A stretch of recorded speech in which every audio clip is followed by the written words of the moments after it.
احوص نے عبداللہ بن مسعود رضی اللہ تعالیٰ عنہ سے روایت کی، کہا آدمی کے جھوٹ میں یہی کافی ہے کہ وہ ہر سنی ہوئی بات بیان کر دے۔ صحیح مسلم حدیث نمبر 11۔ محمد بن مسنہ نے کہا میں نے عبد الرحمن بن مہدی سے سنا، کہہ رہے تھے آدمی اس وقت تک امام نہیں بن سکتا کہ لوگ اس کی اقتداء کریں، یہاں تک کہ وہ سنی سنائی باتوں کو بیان کرنے سے باز آ جائے۔ صحیح مسلم حدیث نمبر 12۔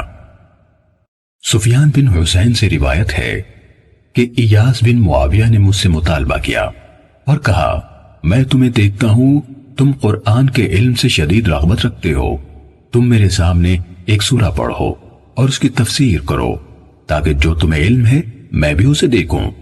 کہا میں نے ایسا کیا تو انہوں نے مجھ سے فرمایا جو بات میں تم سے کہنے لگا ہوں اسے میری طرف سے ہمیشہ یاد رکھنا، ناپسندیدہ یعنی منکر روایات کو بیان کرنے سے بچنا، کیونکہ ایسا نہ ہونے کے برابر ہے کہ کسی نے یہ کام کیا ہو یعنی منکر روایات بیان کی اور وہ اپنی ذات میں ذلیل نہ ہوا ہو اور اس کی بیان کردہ حدیث کو جھوٹا نہ سمجھا گیا ہو۔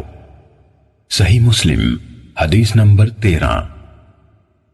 حضرت عبداللہ بن مسعود رضی اللہ تعالیٰ عنہ نے فرمایا تم کسی قوم کے سامنے ایسی حدیث بیان نہیں کرتے جس کے صحیح مفہوم تک ان کی عقلیں نہیں پہنچ سکتی، مگر وہ ان میں سے بعض کے لیے فتنے کا موجب بن جاتی ہیں۔ صحیح مسلم حدیث نمبر 14۔ ابو حانی نے ابو عثمان مسلم بن یسار سے، انہوں نے ابو ہریرہ رضی اللہ تعالیٰ عنہ سے، انہوں نے رسول اللہ صلی اللہ علیہ وسلم سے روایت کی کہ آپ نے فرمایا میری امت کے آخری زمانے میں ایسے لوگ ہوں گے جو تمہارے سامنے ایسی حدیثیں بیان کریں گے جو تم نے سنی ہوں گی نہ تمہارے آبا نے، تم اس قماش کے لوگوں سے دور رہنا۔ صحیح مسلم حدیث نمبر 15۔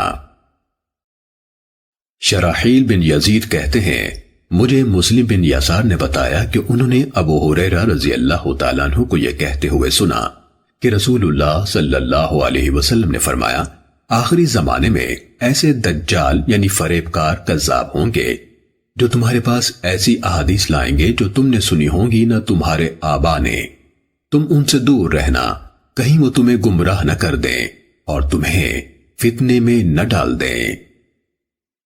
صحیح مسلم حدیث نمبر 16۔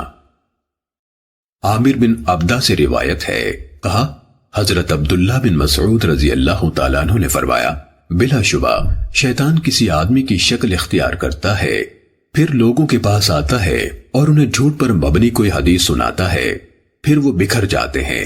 ان میں سے کوئی آدمی کہتا ہے میں نے ایک آدمی سے حدیث سنی ہے، میں اس کا چہرہ تو پہچانتا ہوں پر اس کا نام نہیں جانتا، وہ حدیث سنا رہا تھا۔ صحیح مسلم حدیث نمبر 17۔ طاؤس نے حضرت عبداللہ بن عمر بن العاص رضی اللہ تعالیٰ عنہما سے روایت کی، کہا سمندر کی تہ میں بہت سے شیطان قید ہیں جنہیں حضرت سلیمان علیہ السلام نے باندھا تھا، وقت آ رہا ہے کہ وہ نکلیں گے اور لوگوں کے سامنے قرآن پڑھیں گے۔